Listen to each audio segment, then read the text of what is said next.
জান্নাতি হতে চাও যদি ওগো নারী, পর্দা পুশিদা হও ওগো মা জননী। জান্নাতি হতে চাও যদি ওগো নারী, পর্দা পুশিদা হও ওগো মা জননী। শোনো না ওগো মা বোনেরা, শোনো না ওগো মা বোনেরা, কেমন ছিল মা ফাতেমা জননী।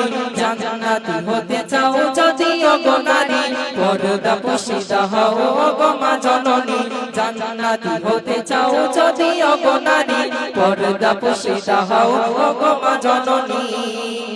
জান্নাতি রানী হলো কেমন করে, তালি দেওয়া বোরখা সে পরতো গায়ে।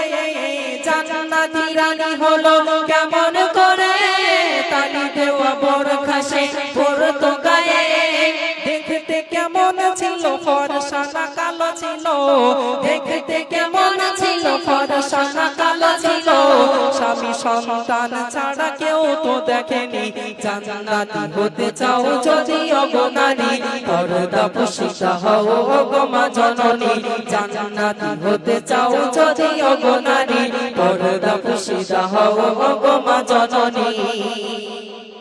বিশ্বনবীর কলিজার টুকরি খাতুনে জান্নাত ফাতেমাতুজ জোহরা রাদিয়াল্লাহু তাআলা এতটা পর্দা পুশিদার সাথে চলতেন, দুনিয়ার বেগানা পর পুরুষ কোনোদিন তাকে দেখেননি।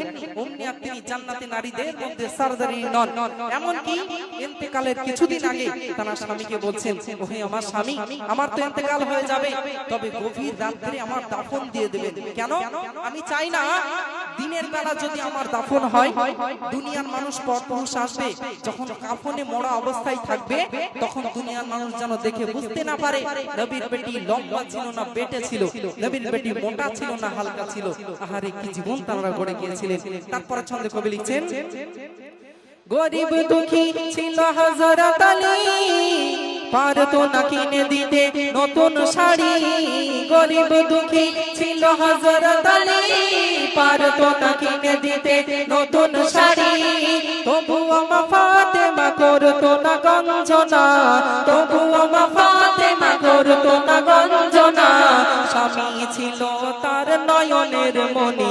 জান্নাতি হতে চাও যদি ওগো নারী, পর্দা পুশিদা হও ওগো মা জননী। জান্নাতি হতে চাও যদি ওগো নারী, পর্দা পুশিদা হও ওগো মা জননী। সংসারে ছিল তার এতই অভাব, অনাহারে কেটে যেত কত দিনের রাত। সংসারে ছিল তার এতই অভাব, অনাহারে কেটে যেত কত দিনের রাত।